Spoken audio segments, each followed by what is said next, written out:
Nice to see everybody. I want to start at the very beginning, okay? So I'm going to take you back to 1993 and to the words of the Information Planning Group that wrote the charter for this school. Those of you that don't know that, there was an information planning group that was created after the School of Library and Information Science was closed. And I'm going to note that two of the members of that planning group are here today, Michael Buckland and Cliff Lynch, so they're going to keep me honest. But looking from 25 years later, this document, I think, was incredibly foresighted. So I'm going to read it at a bit greater length than I would have otherwise, but just bear with me. And it says, and this is, remember, 1993. What was going on in 1993? Well, we had just we're still kind of reeling from the dot-com bust. The iPod had just been introduced, so there was no smartphones. I mean, so it's a long time ago. I think it's a really long time ago. It says, the University of California, Berkeley has an opportunity to pioneer in the development of an emerging professional field of critical importance. Information is now one of the world's most important and rapidly changing resources. Rapidly growing capabilities in computing and telecommunications, the increasing importance of information in the professions, in scholarship and in research, and in daily life, the expanding multidimensional information industry and the developing information infrastructure have created major new challenges and opportunities. The issue now is often less the availability of information than its overabundance and access to quality information for diverse users and uses. The challenge is to filter what is most useful out of the vast quantity of information available, to select, evaluate, describe, store, retrieve, manipulate, and present information in all of its forms, including text, still and moving images, sound, and numeric data. The goal is to provide not simply data, but information that enhances understanding. And then it goes on to say, we propose a program that will advance through teaching and research, the organization, management, and use of information and information technology, and enhance our understanding of the impact of information on individuals, institutions, and society. So it's sort of a narrow information, but then very broad in terms of the implications. And then it goes on to say that this mission has both a technical component, concerned with the design and use of information services and systems, and a social sciences component, concerned with understanding how people seek, obtain, evaluate, use, and categorize information. The proposed program will use the approaches of several social sciences and professional and technical disciplines to address a core set of information-related issues. And then I'll just read a bit further. Primary educational mission will be to prepare professionals for corporations, government agencies, and the academic world who can develop improved approaches to handle information, design and manage information functions, and merge them with other aspects of the organization. Evidence exists that there are already demands, evidence strongly suggests the existence of very large such demand for such professionals in business, government, and the academic world.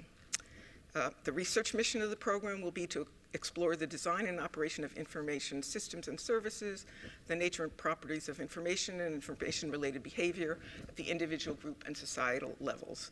And then just to finish this up, what's unique about this program is a focus on the use and management of information through the merger of technical and social science approaches and a broad scope, addressing applications that cut across disciplinary and organizational contexts. And then it goes on to say why Berkeley is the best place to do this, because we have all these we have great computer science, business schools, cognitive science, public policy. We have already a substantial foundation from the School of Library and Information Studies, of course, proximity to the Bay Area information industry, and Berkeley's ability to attract an eclectic group of outstanding scholars. And it's all true. We do attract an eclectic group of outstanding scholars. I would add students. But it's also foresighted on the idea that there was a professional demand. There was a demand in the world, in government, in business, I would add in nonprofits, to having people who have this mix of technical and social science skills that we would say now can do programming, but can also understand the legal context they're doing it in, the organizational context, can understand users and the implications of the technology for users. And I think you can see how that even in 1993, that fits with the current mission of the school, which is advancing knowledge and practice at the intersection of people, information, and technology. Maybe not as bounded as Michael would like. Okay, from that, what I want to do is flash forward 10 years to when I was appointed as dean. So the founding dean of the school, at the time it was called the School of Information Management and Systems, or SIMS. The current dean and the founding dean, Hal Varian, had stepped down, going to Google, and had been run by an interim dean for a couple of years. And I had never planned to become a dean. I really didn't have that in my life plan. But I was concerned that the school would go into drift. And we had a failed dean search, or yeah, it was failed until. Yeah, many, okay. And I had been, as Michael said, I had been studying how information flows and how people learn and innovate in places like Silicon Valley and between places like Silicon Valley and other parts of the world. And I actually saw the promise of this kind of interdisciplinary education that they were proposing. And I could see that this program, it was a tiny program. I'll tell you how tiny in a minute. It was a tiny program. It was still not well formed, but I really felt it would be a shame if this program just went into drift, which it was doing under an interim dean already. So when I stepped up to become dean, rather reluctantly, the things that I really liked was that we had this interdisciplinary curriculum for our master's students. And not only did we have an interdisciplinary curriculum, but we attracted students from many backgrounds. So we were unique. You know, most places, if you go into a graduate program, if you want to go in economics, you have to have studied economics before, and it's kind of monoculture. Well, we attract people from the social sciences, but also from computer science and engineering, but also from the sciences or the humanities. It's a wide range of students that come in. We make them learn together, okay? And that's challenging for the faculty, but very productive, I think, for the students. We had we still have 4 required core courses, one on information organization and retrieval, one on, it was distributed networks, now it's on computer programming, but it's kind of evolved, one on social aspects of information, and one on law and policy. I have to say, just as I look around, there's a lot of alums in here, so you can really keep me honest. And then we had electives, and we had a series of electives that has evolved over time, but human-computer interaction was always an important part of our core electives. Information economics and policy, information security, privacy, qualitative and quantitative methods. These are all things that were quite ahead of their time. Now everybody is talking about privacy, but we were, I think, foresighted in starting out with those. And of course, the electives have evolved as there was a smartphone phone. There were courses on developing apps, and the most recent round of electives, we have things like applied behavioral economics, social psychology and information, privacy and ethics, natural language processing, and so on. But SIMS, as it was fondly called, and which people, even today, who came from that era, still continue to call it, it was small. We had 8 ladder faculty. Half of them were from the School of Library and Information Studies, and half had been hired in the late 1990s as founding Dean Varian had come onto the scene. Here I was, I walked in to this beautiful building. One of the reasons I liked it was, on this campus, this is a gorgeous building. It seemed like a nice place to work anyway. So what I'm going to do now is tell the story of the past 15 years in 3 5-year chunks, okay, which this periodization happens to be also the terms that deans have on this campus. You have 5-year terms, you get reappointed. Okay, so the first is from 2004 to 2009, where I focused almost all of my energy on community building and internal cultural change. 2009 to 2014, I focused on responding to crisis and solidifying our identity. And then the most recent period, 2014 to 2019, expanding access and visibility for the school and our programs and our students. across the entire period, I want to emphasize 3 themes. One of the themes is that we have continued to support the academic excellence of our faculty and their research, even as the teaching and research foci evolve very quickly. Second, there has always been really strong external demand for our students and their skills, both at the master's level and the PhD level, which I think affirms the value of our curricular offerings. And then finally, we have always sustained, although only really recently been able to fulfill, a commitment to expanding access to our programs.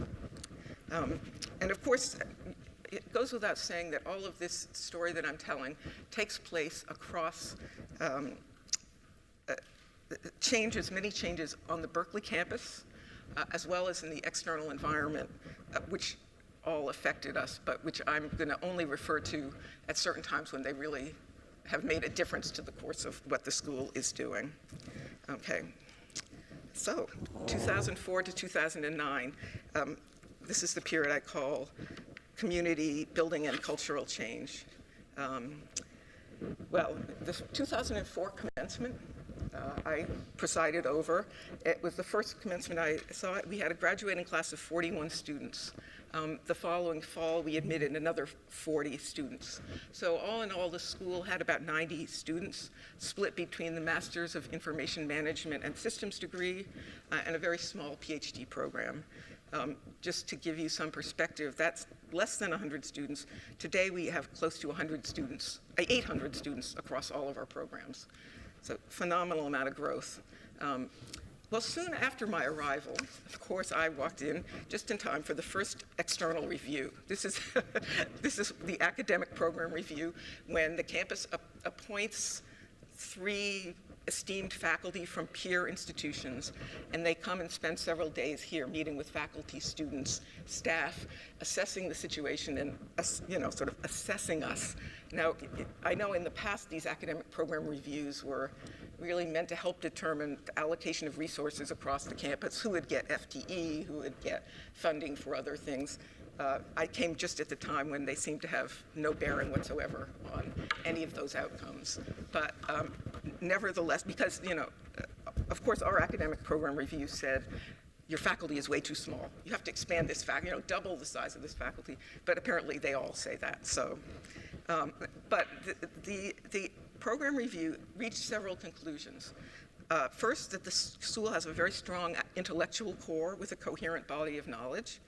Second, that faculty are mostly of very high quality and productivity, and that the students are excellent, as are the recent alumni. But then it also was very concerned about 2 things. First, internal collegiality, as we found the tenured faculty quite fractious, and this contentious atmosphere was also being picked up by surveys of students at the time. And then second, the need to re-engage with the library science alumni, which was at that time a very large pool of successful alums who were lost when the School of Library and Information Studies was closed and SIMS was created. Those were clearly 2 very important issues, and I think I spent most of this first 5-year chunk really addressing those 2 issues. Now, along the way, we decided to change the name of the school, School of Information Management and Systems. I don't think anybody really knew what that meant. When I was appointed as dean, I got a letter from the provost, and it congratulated me on being appointed as dean of the School of Information Science. I don't know where he got that.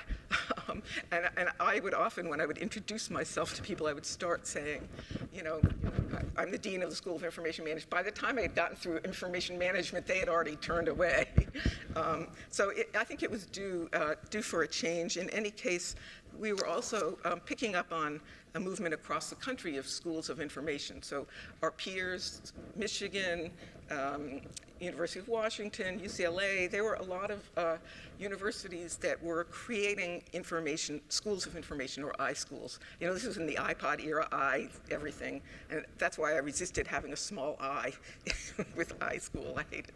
But anyway, this turned out to be, I think, a hugely important for me at least, and I think probably for the school as well, joining this community, in part because it gave me a network of other deans who were struggling with similar issues, who I could talk to and just sort of learn from. But these programs have also become the programs that hire many of our PhD students, and it's turned out to be an incredibly expansive program. I think at the time that the iSchool became the iSchool, SIMS became the iSchool, it had about 25 members in the US, and now it has over 100 member schools, and they're from all around the world.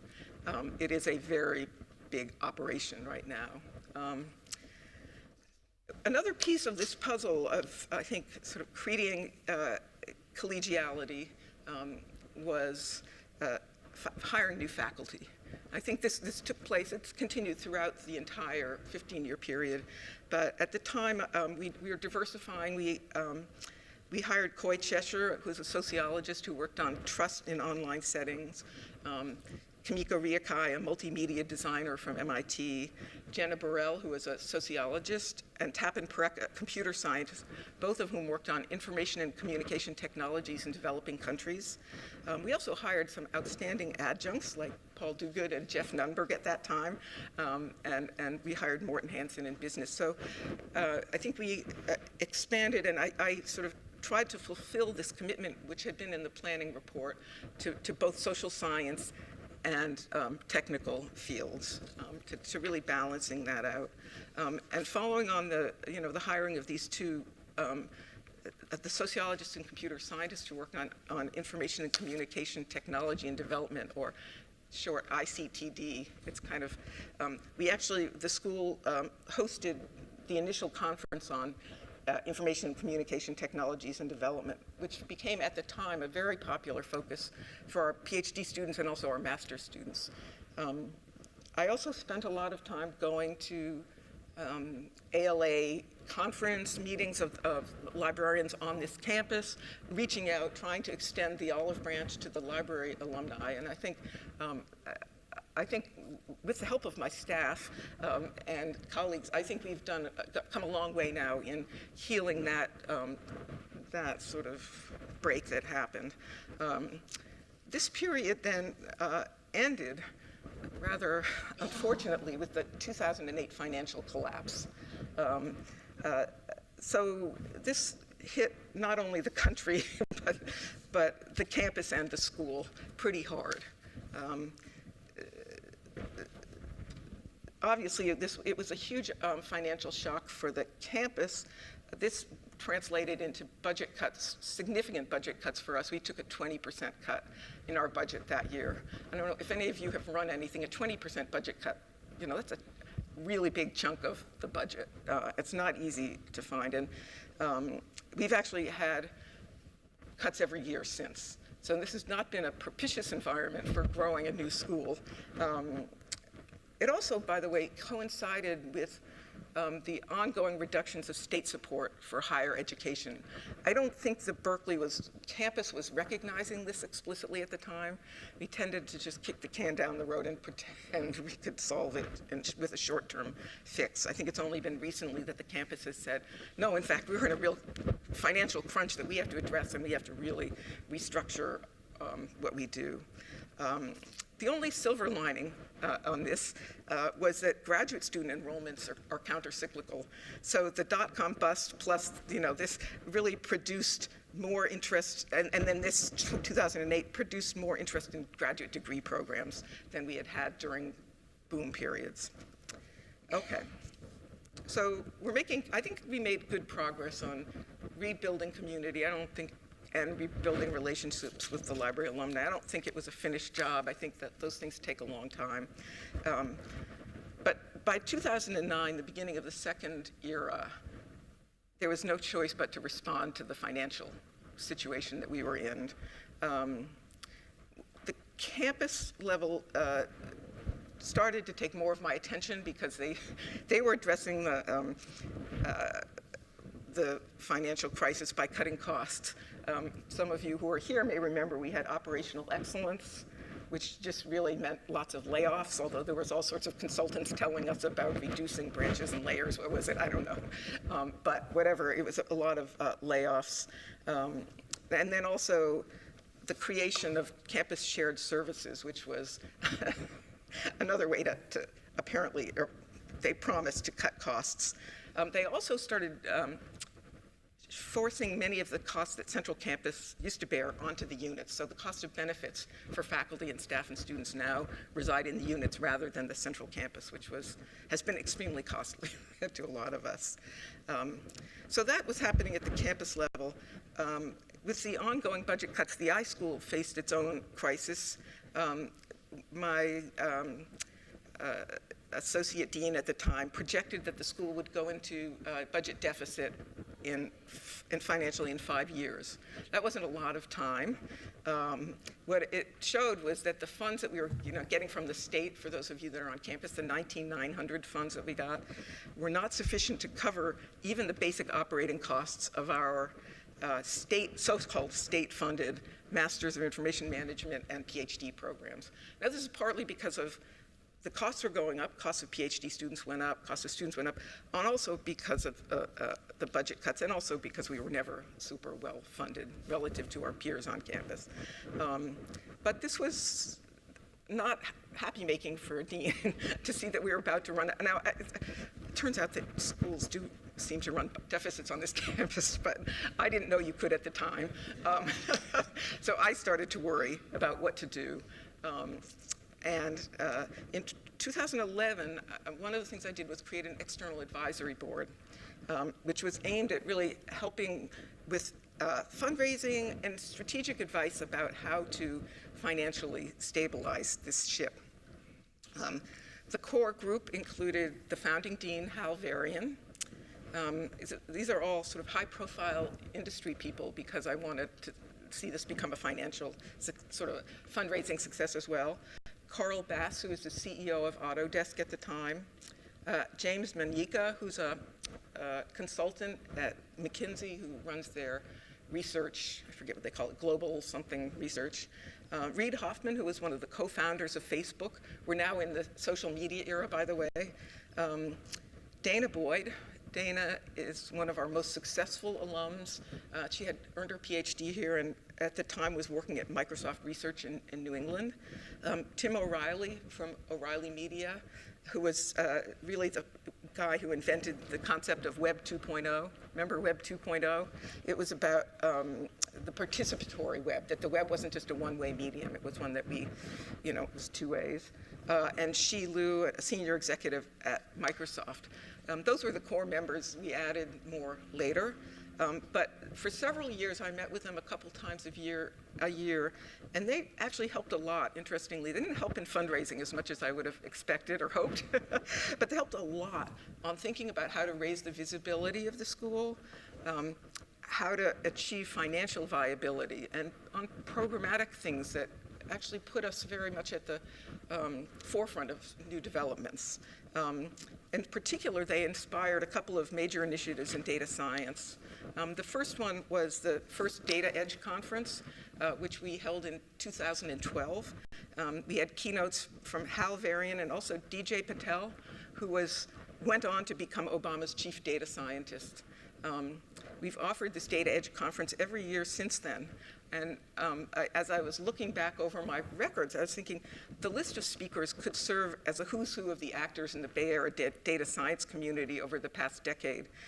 From academics like the Berkeley-based founders of Spark from the EECS here on campus, to leaders of prominent data science startups like Cloudera, to venture capitalists, to data scientists in large companies like General Electric, to innovative data science practitioners, places like MailChimp or Pinterest, and that also prominent critics of some of the societal issues that data science was creating, people like Kate Crawford and Dana Boyd. So that became sort of that helped us sort of be recognized beyond just the Berkeley campus. But even more important, in 2011, really on the advice of the advisory committee, we started to think about a data science degree. And we decided that since we were a professional graduate school, we would launch a master's in data science. Over 2 years, I worked very intensely with the faculty and also with a group of our alums, our PhD students who were working in companies like Facebook, places like that, to develop what we saw was a curriculum that would be suitable for professional data scientists. And then we worked hard on writing a proposal to the campus. We explicitly built what we saw as a broad liberal arts vision of the data science curriculum, really like the rest of the degrees that we have here. We made sure to include courses on research design, how to ask a good research question when you work with data. What are the ethics of working with data? There are, in fact, humans behind the data. Data visualization and communication.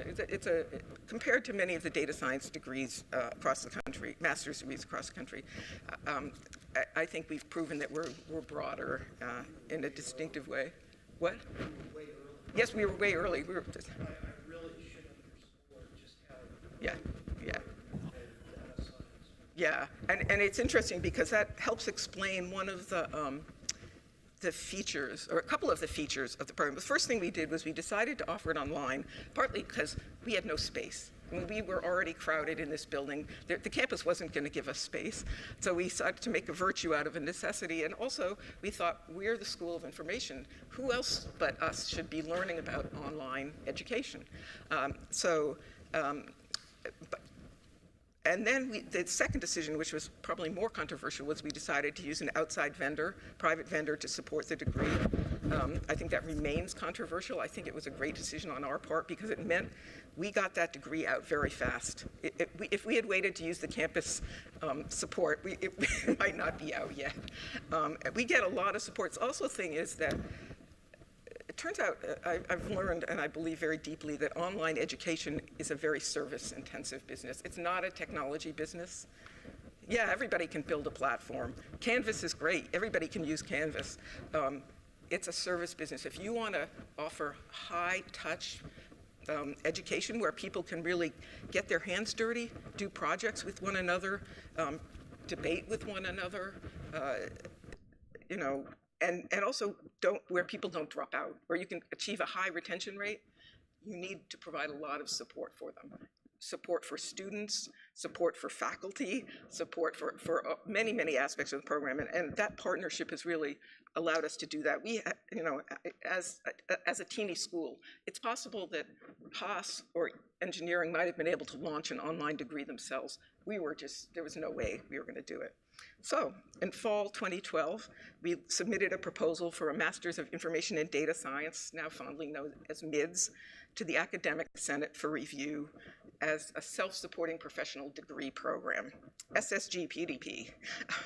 The good thing about SSG-PDPs is that they allow the unit to keep most of the revenues from a program. Our other programs, just to underscore this, Angela knows this well, we could double our master's program, triple it. We would get no more money from the campus. So we had no incentive to grow.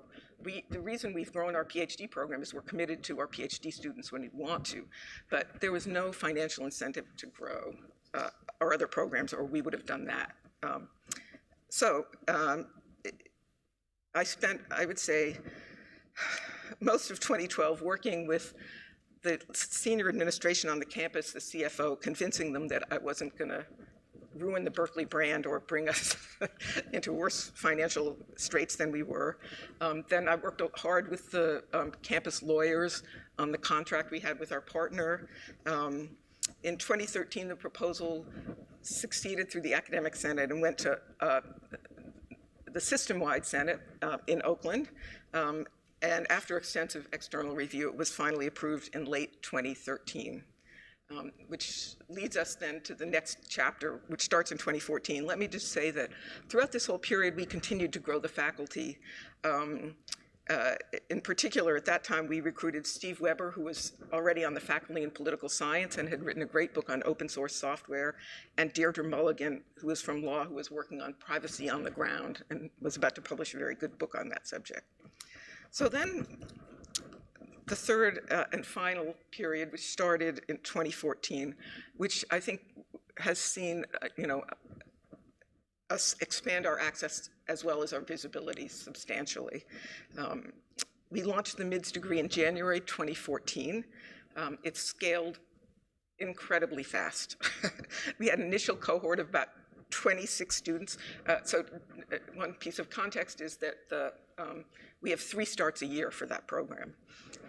So it's easy to keep growing fast. And one of the value added, one piece of value added we get from our vendor is they do marketing for us, and they bring us hundreds of students every semester of applicants. By the end of 2014, we already had 117 students enrolled, which was twice as big as our existing master's program. We were all very careful to only enroll the highest quality students. We were incredibly selective because we didn't want anybody to accuse us of making this the University of Phoenix. We learned very quickly that there's huge demand among working professionals for ongoing education. So the students in the MIDS program are mostly about 10 years older than our existing master's students. They tend to be working full-time. And initially they were primarily from California, although as you'll see that has changed somewhat. It's still, I would say, 60% Californians. We've been really pleased with our retention rates. They're in the mid-90 percentile, which is incredibly good for online degrees. And we started to place our graduate students in 2015. The first cohort graduated and had amazing success in finding highly desirable positions for them, which really sort of confirms the value of the degree in the market.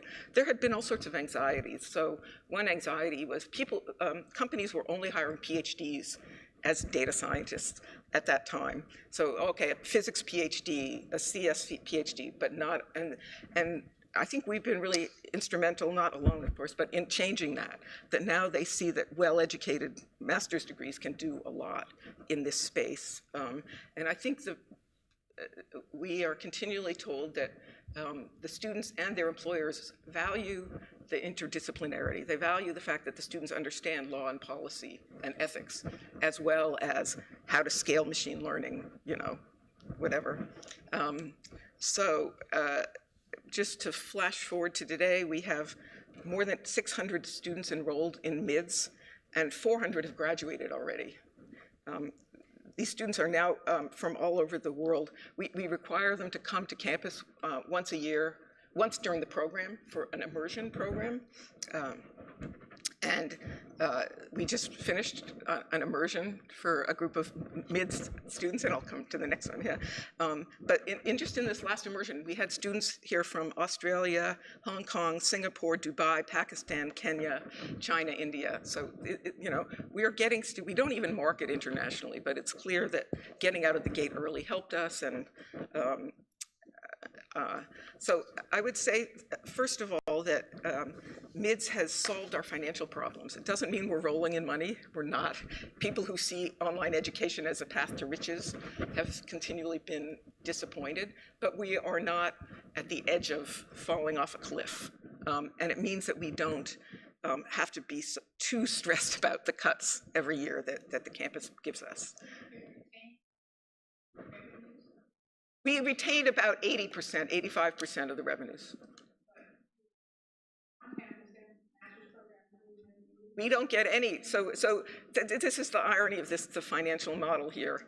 The money, tuition, students who come to our Masters of Information Management or our PhD program, the tuition goes to Oakland, to the Office of the President, and then they dole out some of it to Berkeley. We see none of it. What we see is they give us FTE. And they gave us a very teeny budget, but there was no incentive. You probably walked in late, but there was, when I said this, no incentive to grow our master's program, which is, yeah. Okay, so the online one must be a different model where you can retain. Yes, we retain so that's, yes. I think that aside from the financial value of the degree, it's also raised our visibility significantly, both in Silicon Valley, but also well beyond. And I think that's been unanticipated and very beneficial for the school. I want to say a few words about the research that took off during this last period as well. You know, in the beginning, I think we had a lot of individual faculty who worked on their own, and some of them fought on their, you know, with each other, but mostly there was not a lot of collaboration. And there are 3 research initiatives that were launched during this last period that I think really make me happy, because they're collaborative research projects that bring in faculty from different parts of the iSchool and even from the outside to do what we were created to do, which is to do really interdisciplinary work on cutting-edge issues. The first, in 2015, the Center for Long-Term Cybersecurity was launched with a $15 million grant from the Hewlett Foundation. This has become a center of research on the campus in cybersecurity. It has a focus, as its name says, on the future. It's deeply interdisciplinary. Like the iSchool, it recognizes that security, digital information security, is about behavior, human behavior, social behavior, as well as technical issues, as you know very well. So one of the things that CLTC does is allocate about $1 million research funds every year to researchers all over campus. And it's not just in CS and the iSchool, it's also in sociology or in public policy. So it's creating a cross-campus community looking at security in the broadest terms, information security. Second, they just recently launched something called the Citizen Clinic, which is a public interest cybersecurity clinic. So, you know, corporations and government institutions can probably solve their own security problems, but nonprofits, citizen groups, you know, don't have the resources to do it. And so this is it's modeled after, I think, you know, a public interest law clinic. And they're also very actively in doing scenario planning for the future. They develop these kind of wild but fairly interesting scenarios, which are really important for thinking about how the future will evolve. We also created at this time the Center for Technology, Society, and Policy, otherwise known as CTSP. This is a graduate student-run research and design build center that focuses on social and policy issues of technology. And they also give out, I think, smaller amounts of money to other graduate students on campus, other researchers on campus. They're trying to create a community of people working on social and policy issues of technology. This has also become home to AFOG, the Algorithmic Fairness and Opacity Working Group, which is a group of graduate students and faculty from around the campus really thinking about the fairness of algorithms and how opaque they are and whether we can get beyond the black boxes. And a lot of issues, they were pretty, again, ahead of their time and looking at a set of issues that are now in the public eye. And finally, but not least, last but not least, the BioSense Lab was founded by John Schwang, and Coy Cheshire has also been active in it, and a huge number of graduate students and other faculty looking at, you know, sort of recognizing the ubiquity of biological sensors, physiosensors, biosensing and biosignaling, you know, things like this one. All the data that's being collected, what does it mean, how to react to it? And it's getting students, you know, it's not just the techies that are building sensors, it's also the design people who are designing ways of, you know, clothing that has sensors in it to show, you know, emotion, or to, you know, or a chair that can sense your heartbeat, or there's a lot of really interesting research going in there, on there. I had the great pleasure of also being around for the second academic program review of this school. I timed it very well. So in 2015, the school was evaluated again, but this time it came out very positively. We were rated, they rated us in the top 5 iSchools nationally, which is a huge achievement given we are the teeniest by a long shot. Maybe, I don't know about UCLA, but we are probably on par, yeah. But, you know, Michigan has 40 faculty and Washington has 50. And so I think we're probably in the top 3, but I'm not gonna say that ever again. So that's a nice, and then in fall 2016, with both advice and support from the same advisory board, we decided that and this was really in conjunction with CLTC, that the next big thing, since we had identified one, was cybersecurity or information security. I hate the word cybersecurity, so I keep using it interchangeably with digital security or information security. If anybody wants to come up with a better name, I welcome it. But anyway, we started and with one of our colleagues who has a joint degree in computer science and in the iSchool, we developed a proposal for a Master of Information in Cybersecurity, or so you might think it would be called MIX, but since that contains an ethnic slur, potentially we call it MICS. And again, it was another interdisciplinary program. Chris Hoofnagel, who's right here, is one of the faculty who teaches a course on policy and law and cybersecurity. We have courses on operating system security and web security and all the cryptography and all the technical things, but also a range of policy and other social aspects of and economic aspects of cybersecurity. And so we again went through this whole academic senate approval, campus system-wide approval, and just launched this program last year. And we have admitted, I think, about over 50 students. I don't have the right number in front of me, but we've admitted over 50 students, and they also attended this first immersion that we did for MIDS this year, and it was just remarkable. They are they're the same profile as the MIDS students, more mature, have a lot of work experience. They've been out in the world. They learn a lot from each other, both in MIDS and MICs. If you've been working for 10 years in a company, you have a lot more to offer in some ways. And they come from, I don't know about in cybersecurity as much, but in MIDS, they come from every industry, you name it. They come from government, they come from cosmetics, they come from, athletics, they come from education, healthcare, finance, it's just, so there's a lot of diversity. I think that's true in MICs too. Yeah. Yes, we do, we are.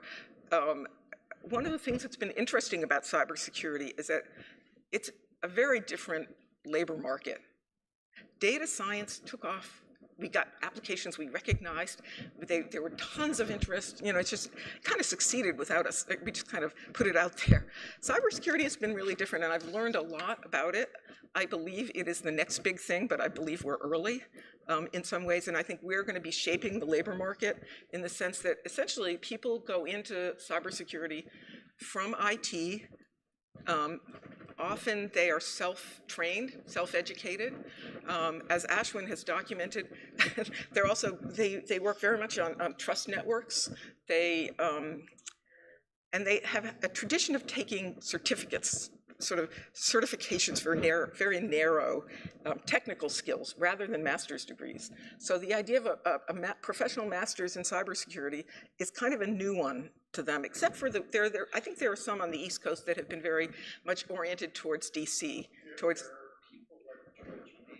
Yes, yeah. And Drexel as well, who have been very aggressive about these certificate programs, largely pitched at government contractors and the whole sort of security apparatus on the East Coast. Because there's a huge demand, right, for that in Baltimore and DC for security people with really technical skills. And so they're all feeding there. We're trying to create a West Coast cybersecurity degree that feeds people into all the other organizations that need security people. I mean, once upon a time, cybersecurity was just national defense. Now it's, this thing. It's all the Internet of Things devices we have in our homes are vulnerable. Everybody, and at every level. I mean, cybersecurity is individual, it's local, at the local, state, national governments, it's international.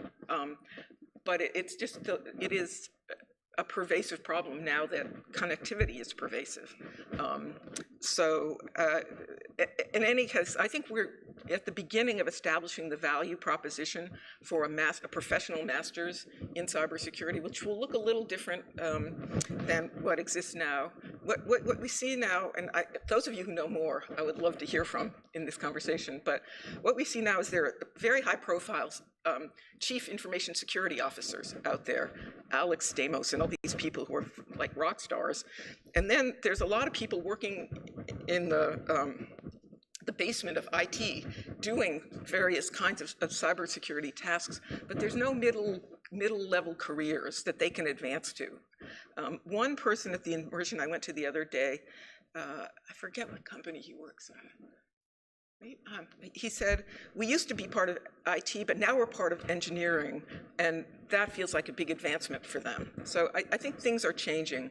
We certainly see in the media every day that cybersecurity is, there's tremendous demand for cybersecurity professionals. But this is a learning process for us, and we'll see how that evolves. Continuing successful, excellent faculty recruitment. We hired David Bamman, who does natural language processing. He's a computer scientist. We hired Josh Blumenstock, who does data and development. Neelafar Salehi, who's a computer scientist who works on human-computer interaction, large-scale collaboration among people, and some outstanding adjuncts too.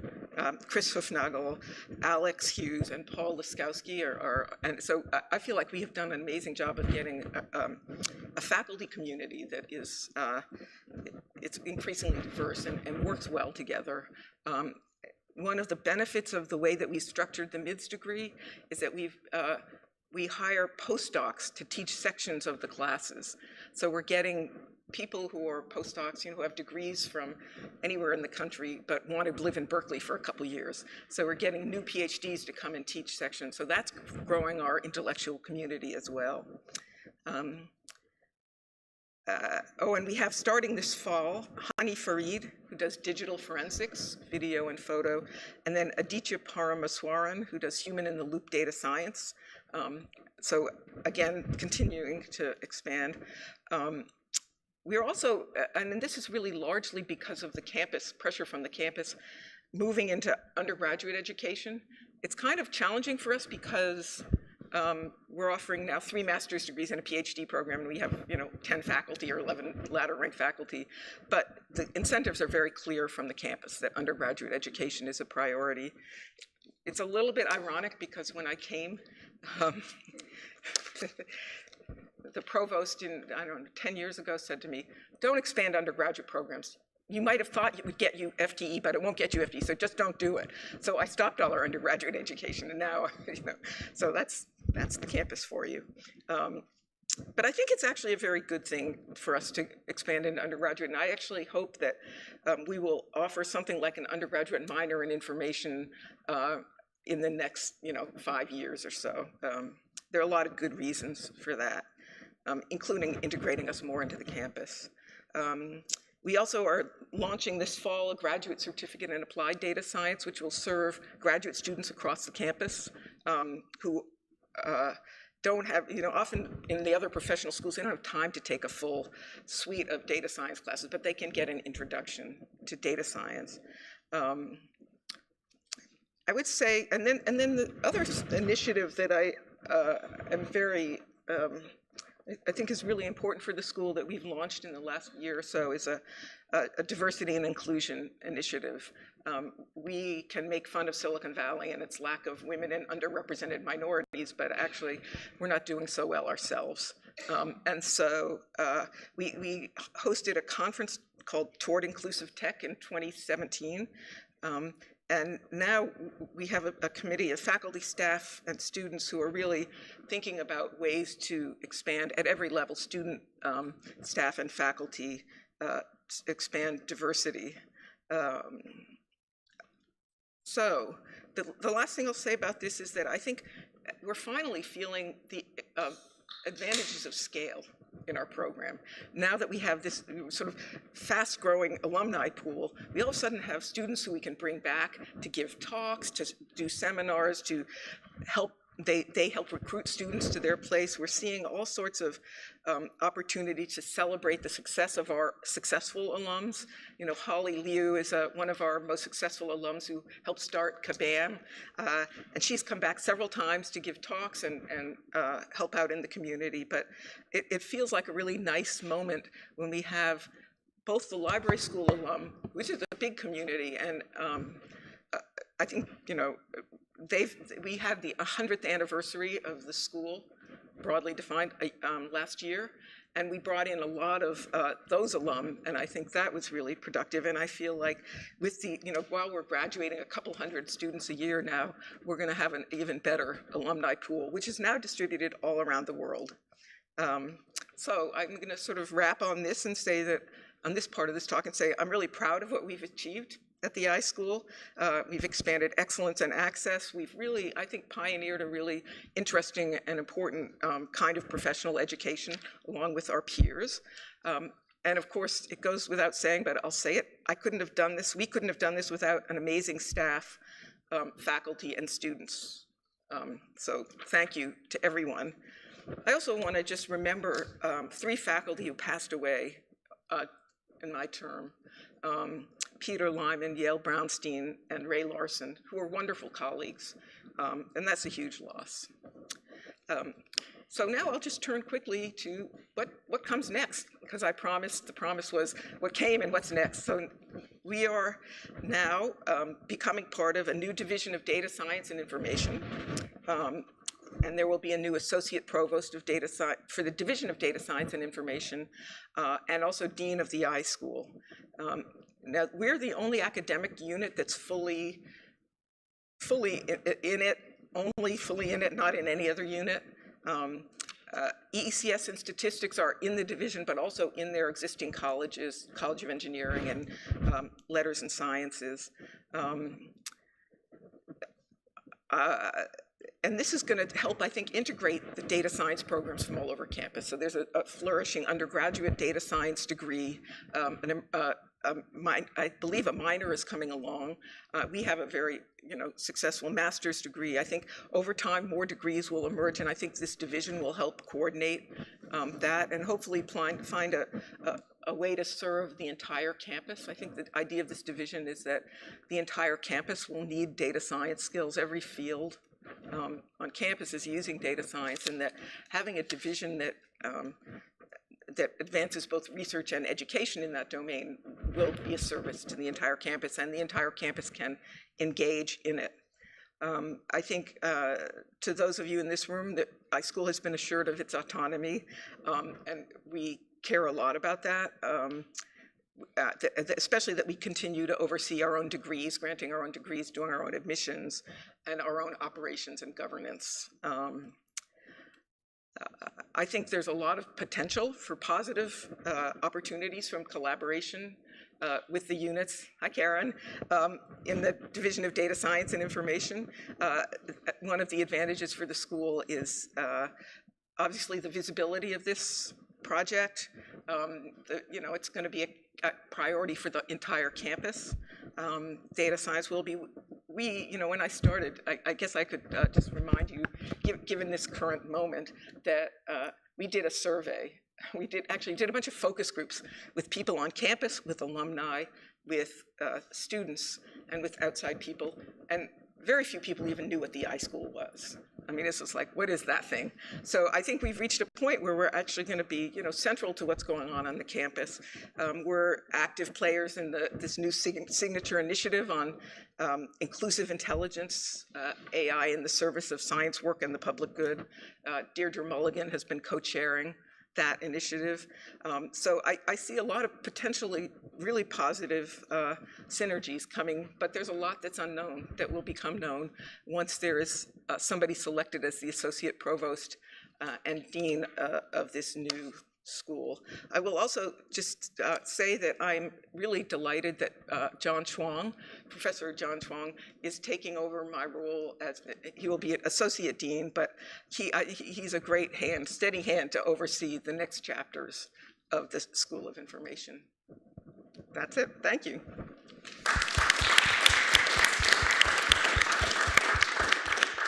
And I'm very happy to take questions or comments. So you have silenced you. I'm happy to kick it off. Yes. You're going to take a year-long sabbatical, and then, if all goes well, you'll be quite unplugged, and yes, institutions I hope so. have a way of kind of going on and doing their own thing. Yeah. When you return a year from now, what are the types of things you will hope we have done? Oh, that's a great question. What do I need you guys to do while I'm gone? Well, my first hope is really that we've hired a new faculty member in the area of cybersecurity. We've been given an FTE, and that we've really expanded that program. I feel like that program is on the verge of taking off, and I really want to see that happen. I would like to see, I would like to see a growth of these research collaborations that I talked about, both within the school and between the school and other units on campus. What else do I really want? I want you to have raised billions of dollars. Entirely. No, I'm coming back. I moved the other half of my FTE, so I'm fully here. I just decided I couldn't be divided anymore. Yeah.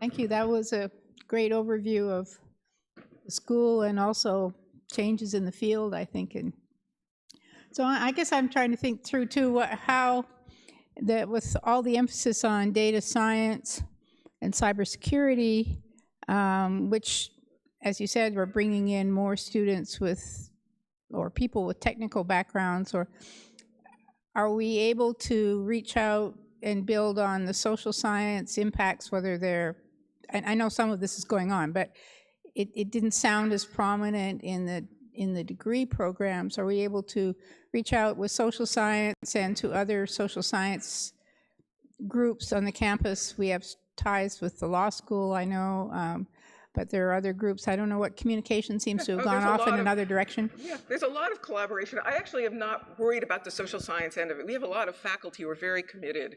I mean, if you think of Jenna Burrell and Deirdre Mullen, I mean, we have a lot of people, Coy Cheshire, Paul Duguid. We have a very strong social science contingent in the school right now. And I would argue that our degrees, while they may look like they're technical degrees, or even CLTC, while they may look like they're technical degrees, and they do have technical components, they are deeply sort of social sciencey as well, much more than our counterparts in other places. Yeah, no, I think that's a strength. I'll give you one example. The campus, in its effort to build diversity, is sponsoring a bunch of cluster hires, hiring of across multiple departments. So they're going to say, in the next 5 years, we'll give out 4 clusters hires to get 5 faculty across campus. So one of the cluster hires that we joined first was one with sociology on, it's called AI and the deepening inequality, or the new dynamics of inequality. So that's with sociology. We have strong ties there. We have, I co-taught a course with a guy from psychology last year.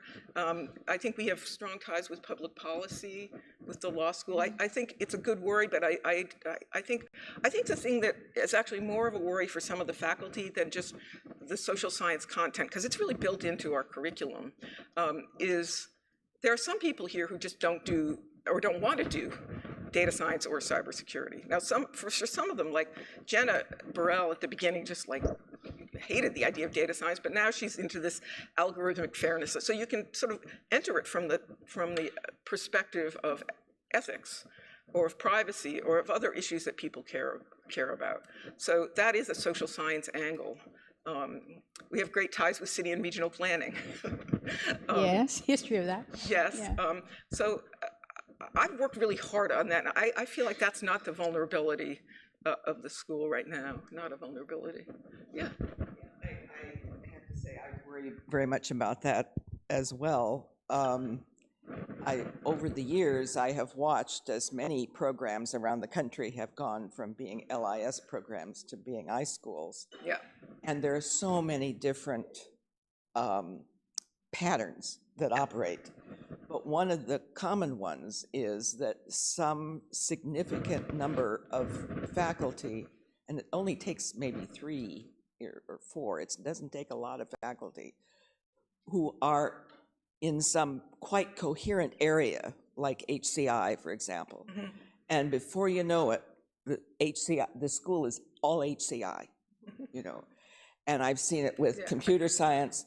And I do worry yeah. that a school this size, in with these other much larger Well, yeah. departments, is going to have a very hard time keeping from being just completely swallowed up. Well, first of all, I agree with you that schools have gone in very different directions. It's hard to say exactly what unifies them in some ways. I will also say that I recognize there are some that have grown out of computer science departments and are just applied computer science departments, basically. And they started with one thing, but they became that. I agree with that, and I think I'm not as worried about us losing our commitment to social science, given the number of us who are like lawyers, social scientists, policy people who care, humanists, people, and even David Bamman, he's a computer scientist, but he does natural language processing. He works with humanities texts. He works with novels. He's a really different kind of guy, I think the question about size, that's a huge issue. I think that's, the scale of electrical engineering and computer science on this campus, they have 100 faculty. We have to be worried about that. And I think and they're a very powerful unit. And, that is a real concern. It's something that we are trying very hard to address as we speak. And there are many levels at which one can address that. A lot depends on who will be hired as new associate provost and dean. A lot depends on what kind of governance authority we can control internally. We've always been teeny relative to the campus, and it hasn't stopped us. So I'm trying not to let that anxiety overwhelm. We're much less teeny than we used to be. We are. Yeah.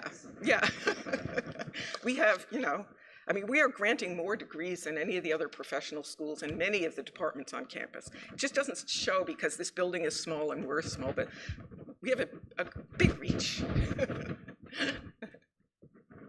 Hey, Shanti. Hi. How would you describe the qualities of an iSchool alum from Berkeley that would differentiate, their education from the other iSchools you've talked about?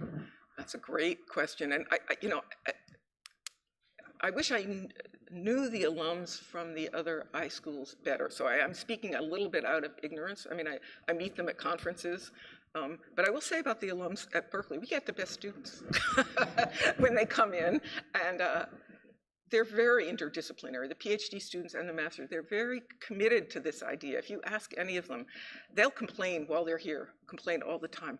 What are we? We're not a discipline. This is confusing, and yet when they leave, they will say, we are people who care about information, but not in a narrow sense. We care about information in the broadest sense. We care about the social and policy context. We care about the legal and ethical implications. And the courses that we took here have been some of the most valuable. They'll say, we work alongside people who have CS degrees. And we have a leg up because we have this, this breadth. And I think that employers recognize that too. The breadth of this education really is important. Speaking of alums. Yes, thank you. So the school's long had an identity more on the graduate side, and you talked about some of the engagement and certainly the growth of the undergraduate data science program and perhaps a data science minor. But one of the other big initiatives that Carol Christ has talked about is the undergraduate discovery experience. And I'm curious, what kind of discussions you've had among the faculty in terms of where the iSchool could engage on that and provide opportunities for undergraduates, especially given the interdisciplinarity of the iSchool. Well, first, let me just say one thing about, we're already involved a lot more than you might think in undergraduate education, in the sense that we have, in the undergraduate major, we have electives. We have the NLP class, we have data viz class that Marty teaches, we have Deirdre's data, behind the data, humans and values. So we're not absent from working with undergrads. We have not talked a lot about the data discovery. I think the challenge is to, for us to, I think the way to make that transition is for these research groups to begin integrating undergraduates, and it's already happened. The truth is, undergraduates walk into, we don't have anybody here from Biosense, I know that they've had, and from CLTC, they have undergraduates just walk in and say we're interested, and they end up absorbing them. So we're pretty porous. Undergraduates at Berkeley are great. We are happy to have them on our research teams, but we haven't done it formally, in part because There's just not that many of us, and we're going in about 5 directions already at once. But I think it's a good question. Talking about not many of us, one of the quantitative aspects of what you've said is that the ladder faculty, who historically dominated or want to dominate or thought they dominated, is a drastically reduced percentage of the people around. And what do you see the consequences of that? And is there any hope for that changing, which I doubt? Yeah, I would say the idea that we will get more FTE from the campus to, to allow us to even grow past just replacement is not great. What the campus is saying on the ladder faculty thing is that, go out and raise money for it. So, if you can raise $3 million, $6 million. So that's a challenging proposition for every unit. So one of the things that we've done to make up for the fact that we have small ladder faculty is hired these outstanding adjuncts. And the financial freedom that we have gained from the MIDS degree has allowed us to get, people like Chris and Paul. And we treat them as much as we can like ladder faculty. There are certain things that adjuncts cannot do. They cannot vote on academic personnel cases. But other than that, they are full members of our faculty. We try to treat them equivalently. And I actually think that most of the ladder faculty perceive them as full peers. And so my view is this stupid hierarchy is not functional in this day and age. And the reality is, if you look at I want to say, for people who don't know about adjuncts on this campus, an adjunct professor on this campus has to go the exact same review process that a ladder faculty goes through. They get reviewed by the budget committee. They have to get all the same letters of recommendation from the same. So we have people here who could have ladder rank appointments. Most of the letters say, I can't believe they're not getting a ladder rank position. We're fortunate to be Berkeley and to be able to get outstanding people into these positions. And if you look across the campus, the percentage of faculty who are ladder rank is diminishing quite quickly across the campus. And so, nationwide. So I believe the only way out of this is to really, start to treat our peers, as much as we can. I think there are many issues that are going to come up, but I don't know. It's unlikely that we will be able to raise the funds to hire a lot of new ladder rank FTE. We are negotiating. There's an opportunity for us to use. This is something the business school has done, and the campus is now allowing us to do. Maybe is to take, if you have a steady revenue stream from a program and you can demonstrate it. If we're making, say we have $400,000 a year, we can show every year from MIDS. That would cover the cost fully of a senior faculty member, and so with benefits. So we could make some kind of commitment to devote that towards a ladder faculty member. And we may end up doing that kind of thing. But it's not an easy process. You have a question? Yes, actually the last comment bears on it, I think. Yeah. With respect to these rapidly expanding master's programs, what's the funding behind the students? Is that sustainable? Is there something like student debt lurking there? Or are organizations supporting it? Well, first of all, I would say about a third of these students are supported by their companies, but these are self-financing. These people go out and make really good money. This is one of the best investments, educational investments you can make right now. You get out of, with a master's in data science, and you're earning, you will earn back the investment that you made very quickly. We're just fortunate to be in a field where students earn very good money.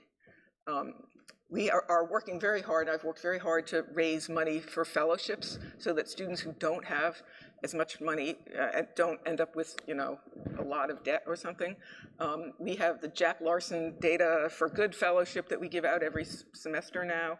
We have a fellowship, Paul Fasana Diversity Fellowship for LGBTQ rights. So we are expanding our fellowship funding to make up, but I think this is not like what you read in the newspaper with everybody is loaded down with debt and can't climb out from under it. Yeah, I mean, the demand for people with data science skills, I mean, and this is not just demand from Silicon Valley. I mean, these are demand from big companies everywhere, little companies everywhere. So it's, I'm sensitive to those issues, and I don't think we would be getting the applicant pool that we get if people didn't see that there was a financial return. You know, I think it would be much harder if I was in social work. I mean, then that's, you know, I'm not sure that they can get, or you know, there's a bunch of fields that don't pay as well. I mean, you'd be surprised at the starting salaries that some of these students earn. And the bonuses, and you know. Other questions? Comments? Cliff. So you talked about relationships and collaborations with the social sciences a lot. One of the things that I find almost unique about this school is that it also has a tradition of engaging with humanistic studies, and by this I don't mean digital humanities as we come to understand it, but more areas around intellectual history. You know, you have a number of both faculty and adjuncts who've done really major work in this area. How do you see the future of that continuing Well, that's one thing I could put on for the guys when I'm gone. Pay attention to that. I think that takes some leadership and some conscientiousness. I think we benefited tremendously from having like Jeff Nunberg, you know, and Paul, and people who really are really broad humanistic people. And I certainly believe that it has enhanced our programs dramatically. I think our PhD students would also agree with that. I think that's, you know, something that's worth paying a lot of attention to. The social science one is an easier connection. It's not always natural, but I think there are people in the humanities who are doing really interesting work, and they care, you know, they care. Philosophers, we were talking about, so when we talk about what our next FTE should be, one of the things that people say is we want like values-informed design or something like that, and, you know, philosophers, people who think about ethics from a philosophical point of view, those are people that could really add value.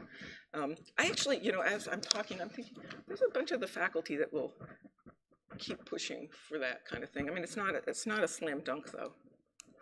It's hard. I've already asked a question. Does anybody else? This is a more pedestrian question. I'm a member of 2 faculties, and I'll say that one thing that's interesting about the iSchool is the quality of the staff.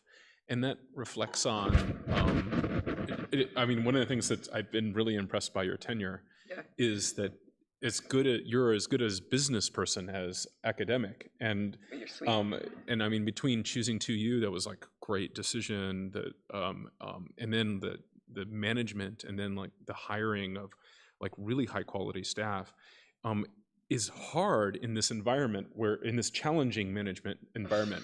And I'm wondering if you have advice for people like John Schwang and the rest of us who have to, because in your talk, you didn't talk about like, what does it take to be a dean, and like, how do you make decisions, and like, how have you made decisions about people? Stay up all night. And so on. Yeah, I mean, that's a great question, Chris.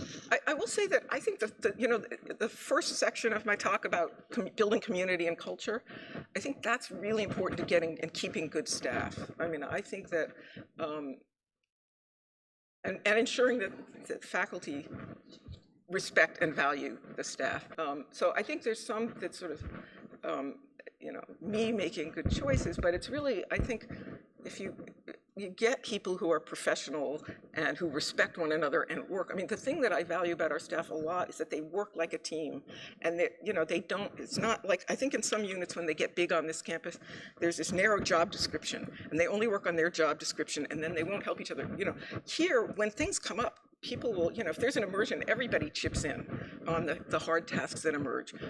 People really care across their boundaries. And I think I work very hard on that. So, I have coffee with the dean once a month, and everybody talks about what they're doing so that everybody knows what everybody else is doing, and gets invested in, what's going on in admissions and student affairs, what's going on in programs, what's going on in faculty hiring, what's going on in finance, and I think having people feel like they have a stake in it and can contribute to the entire operation is really important. If people get just narrowly slotted in, I think it's very hard to sustain your enthusiasm.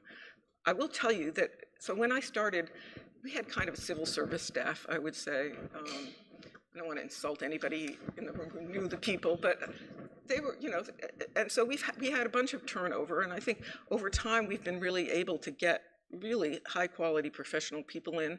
The launching of the master's, the MIDS degree, people loved it because it's so discouraging to be on this campus. So before that, one of the most discouraging things about this campus is to be a staff member when there's no resources, when you keep getting budget cuts, and there's nothing that you can do.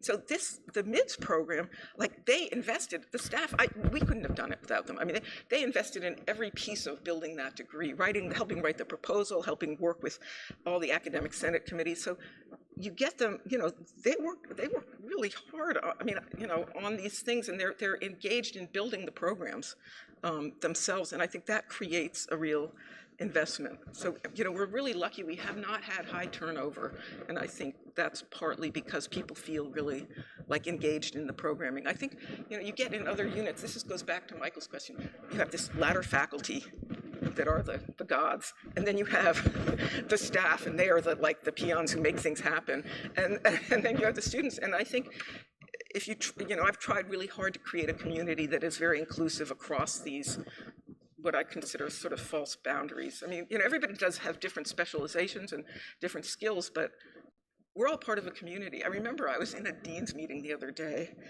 Another year, years back, and it was one of these really fraught meetings where people were talking about budget cuts and where we should cut, and everybody was stressed. And there was a contingent that was saying, we've just got to keep cutting the staff.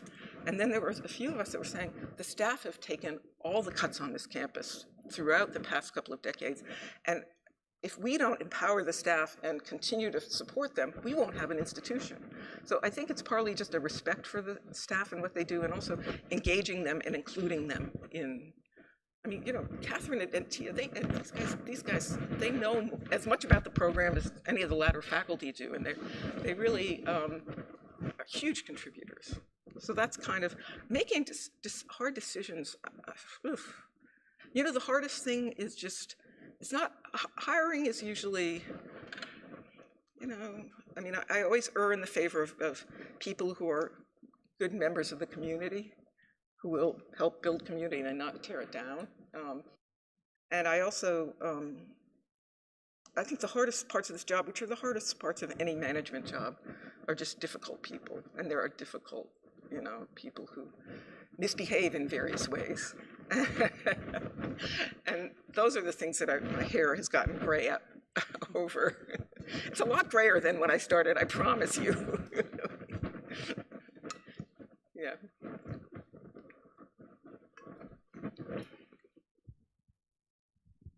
I would like to reinforce that, because I think that the past 15 years and your account of it, there are 2 points that really should be regarded as salient. One of the things that you concentrated on was rebuilding a sense of community. I mean, absent that, you've got a mess. It would never have gone anywhere. And about the time when you became dean, the campus and the office of the president were setting an appalling example, both on campus and at the office of the president. They decided to handle budget challenges by firing everybody and then making people reapply for a lesser number of jobs with changed descriptions. Horrid. I mean, it was just appalling. Yeah. And you walked into a situation where sense of community was There was none. not good, we'll say. But there's another point I'd like to emphasize that I think your story illustrates, And that is that if you're a smallish department, you have to be nimble, you have to be prospecting. As you mentioned, both Clifford and I were on the information planning group. I knew the school in some sense would survive, regardless of how it was presented, when the membership of that group was announced, because it had independent-minded, knowledgeable people, and the Chancellor's office would not have done that if they didn't intend it to succeed. So I started celebrating early and quietly.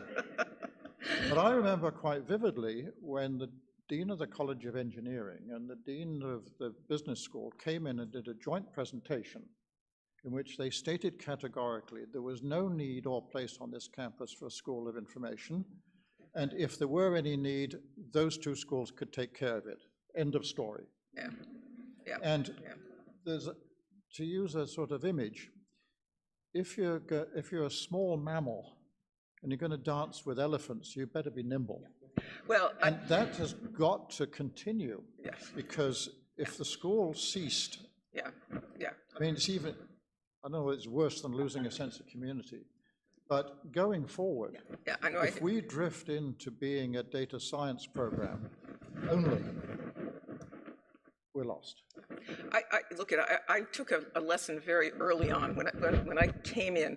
People were talking a lot about digital libraries and the boundary problems over digital libraries, where essentially all the federal funding for digital libraries started going to computer science departments rather than to libraries. And so from the early days, I kind of understood that boundary problems were an issue, and that I had to be really aware of that. So one thing we should be working on while you're enjoying a busy sabbatical in Hawaii or somewhere, thinking about, well, what's next after cybersecurity? I'm sorry. What initiative would be the next hot wave after cybersecurity? I mean, when the campus initiative to contaminate the whole campus very properly with an awareness of data science, it should be done. It needs to be Reminds me of the American Cultures Requirement, which was a top-down mandate that every corner of the campus had better understand there's stuff called cultures. And they exist even in the US, or only in the US. And this must influence everybody, and every department must participate. And initially, it was the most interesting faculty on campus that rushed to do it. And I believe that has had an enormous beneficial impact. I agree. But then the initiative to raise awareness in the nooks and crannies of the darkest recesses of the campus that data and data science is becoming much more important. Suppose it's successful. I mean, how can you cope with success? You've then got to, this school will have to have other initiatives, as well as remembering its old ones. Well, and I don't think we're forsaking our old ones. I mean, I just want to say that a lot of the issues, the things that we focus on when it comes to data science are things like, what about misinformation? What about data, false data? What about privacy? Issues of equity. Issues of access and equity and distributional issues. A lot of what Jenna is looking at, rural areas that don't have connectivity. So I think that there's a real commitment to those social and societal issues, even though it's under the name of data science. I will say that I think we've been doing it long before the campus kind of recognized it. And, now it's human context and ethics, whatever that means. But I think that, we have people who are deep into that research. So no, I think we're in great shape. But going forward with this new organizational structure, I think it's imperative the school maintain. That's a fair point. A significant degree of autonomy. I couldn't agree more. You don't have any fight on that point. Any other? No.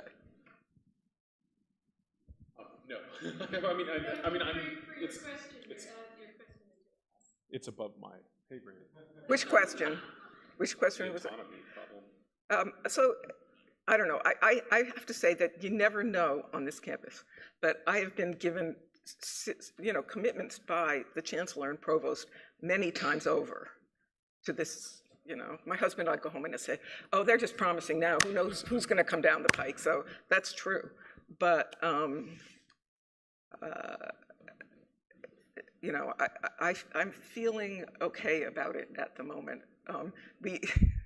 So speaking of our great staff, Jenny Collins, our CAO, she has negotiated so that we are, you know, a separate operational unit. So administrative, we are separate. So that's good, you know. And if we can get some of the delegations, the dean delegations on governance and academic personnel management and things like that, it will be very helpful.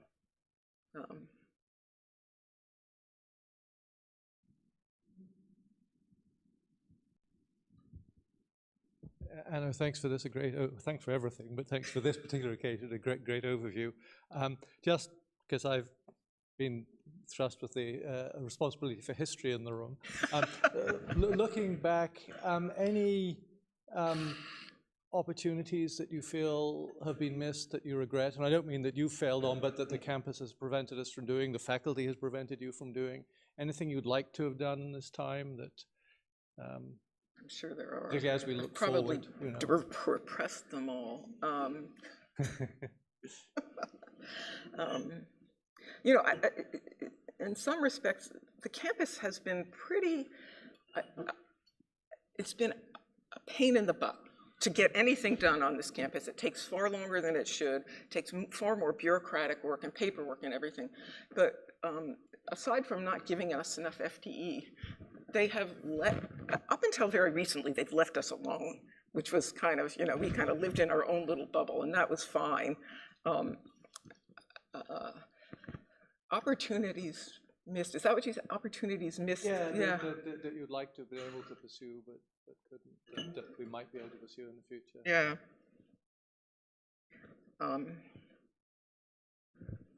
Well, I think we've done a lot in terms of building connections with the rest of the campus. I think there's more to do on that front. It just takes a lot of time. Really what it takes is faculty who want to collaborate across units, and that just, it's not always hard to sort of top down do. I think, you know, one of the things that I'm a little encouraged by, we've never, we've just been too small to go for like big grants and the big campus. You know, one of the ways the university will stay alive is big amounts of, you know, NSF funding or things like that. And we have not been very visible in those, but this last, I'm on this Council of Science and Engineering Deans, you know, I'm sort of like that, you know, like, but there was a round of proposals for science and technology centers, these like very big, you know, $10 million, I don't know. And I was really pleased that in this round, there were 6 proposals and 2 of them had iSchool faculty engaged. And there was another group that was planning to do it and then decided not to at the last minute. But so I feel like, you know, just think about like how Deirdre has become more visible on campus. And really, she's been kind of really paving the way in you know, getting this public interest technology. People don't know about this. Deirdre really pushed through this public interest technology initiative that the campus is now part of. But Paul, I'm sure that I'm going to go home and I'll think of the answers to your question. And I mean, I fought a lot of unhappy battles. I will say that. I did not put them in my talk. There were, you know, initiatives from the College of Engineering that I actually was able to fight off, but it took a lot of, you know, a lot of work, and a lot of my time that I would have rather been doing my own research and writing my own book or something. The other thing, I mean, I think the other thing is that they've got to fix this stupid financial model. The fact that we cannot grow our programs is ridiculous. I mean, we can't grow our state-supported programs. It's just loony. Unfortunately, they're trying to fix it, but I don't know whether their fix will what it will do to us. Yeah.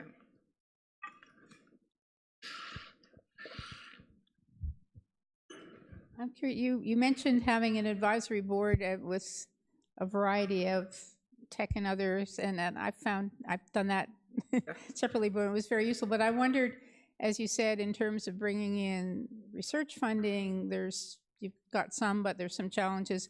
Have you been able to get private sector fund, in addition to helping with recruiting and placing students? actual funding for initiatives We've or gotten activities? small amounts of funding. I mean, like, Data Edge, Wells Fargo now hosts and sponsors, and it's a good chunk of cash. I mean, the faculty bring in, our faculty bring in a lot of, what do you call it, gifts, research gifts.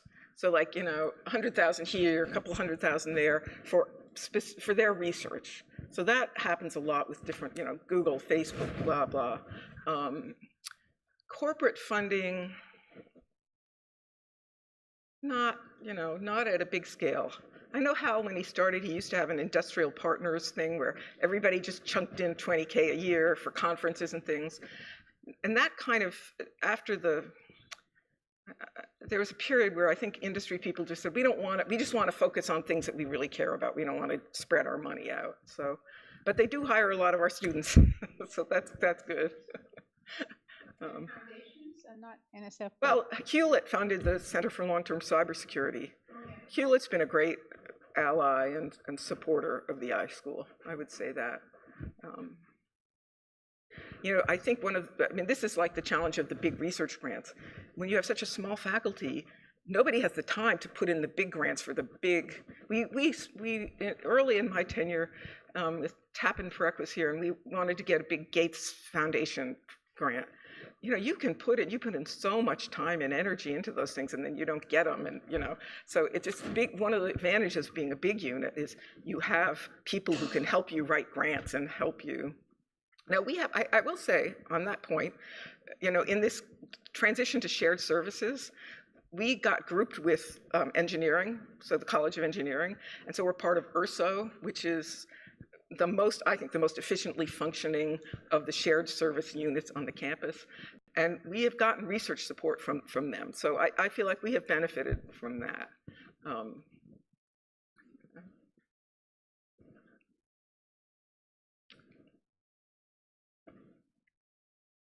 Comments on international contacts, International relationships. Well, I was going to make a snide comment about China just because it doesn't seem to be a possibility. I mean, we have had a series of different international programs. We had a program with Finland for a long time with Helsinki Institute of Information Technology. That's kind of dwindled, I think. There's a German university, Munich, okay, yeah, the Munich people, and they send students every year. What other international, I mean, I think, again, that's one of those things that it takes a little bit of investment or a lot of investment. We're not allowed to sign any agreements with anybody now without running it by the campus. I just met with, I don't know, these things are so sort of one-off. They kind of like, I met yesterday with the Rwandan Minister of IT, this amazing woman and her team who are just so articulate and bright. I mean, and they want to have our students go there. So there's always these kind of opportunistic things that come up, but systematically, these things are actually hard to sustain. They just take, if you have a staff that is devoted to maintaining them, then it's great and you can do them, or even seeking them out. So I think we've ended up sort of opting to, do this internationally through the students who enroll in our programs rather than formal programs. You're a China expert, and so I was hoping you would say more about China. I mean, if you look at industry R&D, there are a couple of Chinese companies that are beginning to pull ahead of even Microsoft and Google. Right. So Alibaba is committing 15 billion. Huawei is committing 20 billion to R&D. Yep. So we're talking bigger than Microsoft, bigger than Google. Samsung is already doing something like 14 billion.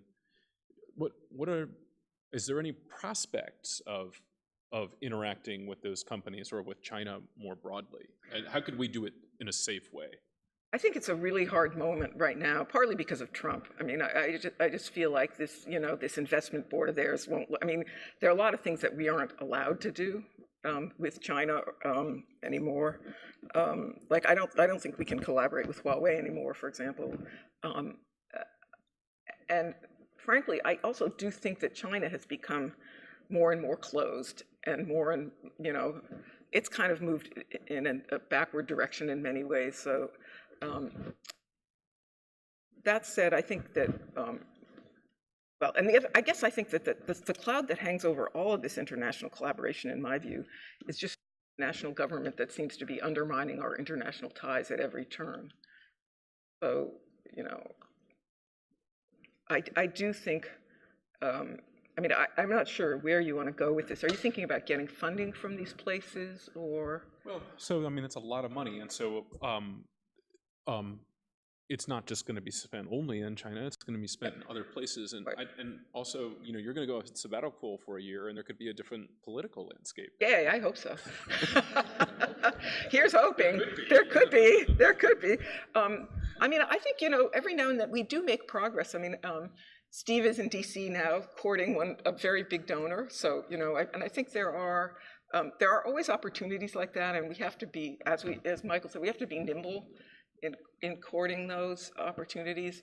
I think one of the things for the school that's really good about our increased visibility through these degree programs is that people have started coming to us more. I think historically when they came to the Berkeley campus, they would come to the business school or in College of Engineering, maybe the law school, but you know, we're not visible.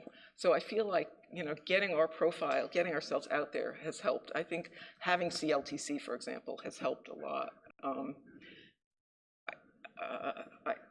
I do think that there's potential, I don't know, there's a lot of stuff going, I do get approached a lot by international people. This guy who's building a big international university in India it's like a new engineering thing, and they'd love to have you come and teach there if you want to go and teach in India. But I think, again, it's sort of how much mind share does the dean or certain faculty members have to follow through on all of these initiatives. I think there are opportunities out there. We just got, by the way, I should introduce Shanti Corrigan. Shanti is our major gifts officer. We have never had a major gifts officer. This is like huge for us. Yes, so this should make it easier for us to pursue opportunities. She's already doing great work. But I think you're right to ask about exactly these things. I'm not optimistic. I just feel like China has become more closed recently. But you know, there's a lot of money around everywhere. There's a lot of money in the valley. Every other university in the country sends people here to raise money. I think, you know, grabbing some, and I think, you know, I think we're in a space where we should be able to raise money. I think, you know, so if you think about, it would be interesting to go back and look at like how the law school has built its corporate ties over time and think about what we could learn from that. Yeah. So do we do any kind of roadshow throughout the nation or around the world? No, we should, right? I mean, essentially what we do right now is if I'm traveling somewhere for a talk or something, my staff will say, well, help match me up with people who are potential donors, but I've never done a roadshow. You think that's something that we should be thinking about? Well, I came from the industry, so Yeah. when we market ourselves, we do a lot of roadshow. Yeah. So maybe we could start thinking about roadshow, you know, our programs, our students, our dissertation, our research. Yeah. Maybe, I mean, I think getting ourselves out there more is a really good idea. Maybe we can do webinars and use the technology, but I do think that the personal connection matters a lot. You know, you should see, our alumni are doing such great things. It's really amazing. And we have, you know, great students too, so I do believe we have a lot to share. Universities historically have not done self-promotion. It's kind of considered, you know, but I think the time has come, if ever, to do self-promotion. If you have more ideas about that, I'm always open. I've done I took the company into China and did presentations to different research universities, Interesting. simply because we wanted to market ourselves Uh-huh. and get the talent pool from Interesting. China when we were building the R&D there. Oh, wow. Now, what Chris was saying was the reverse, Yeah. right? And that led me to think about, well, what about roadshow? Yeah. Yeah. It's a good idea. It's worth thinking. I mean, I think, I think it's a moment to be creative about all of these things. People aren't necessarily coming to us, knocking on our door. Yeah.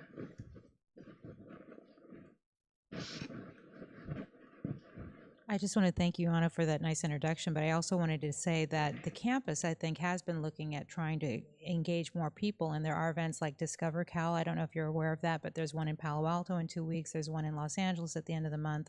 There are more events happening in New York, and I feel very grateful to now have a role here at the iSchool to help build, those engagement opportunities. So in all sincerity, if you do have ideas, I want to just, I have a card, and I'm happy to share.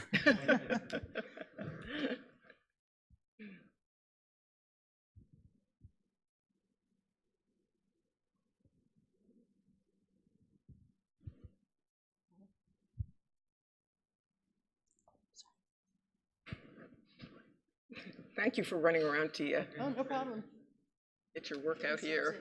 Yeah, exactly. Well, we do have the advantage of a 100-year history. There you go. That's That good. involves a lot of people who are about to retire and make wills and That's, things like that. believe me, we are aware of that. And another thing I should mention to you, that in the fall, 15 months from now, we want you to come and talk about your sabbatical. Oh, good. Okay. Thank you very much, Michael. So Yeah. thank you, everybody.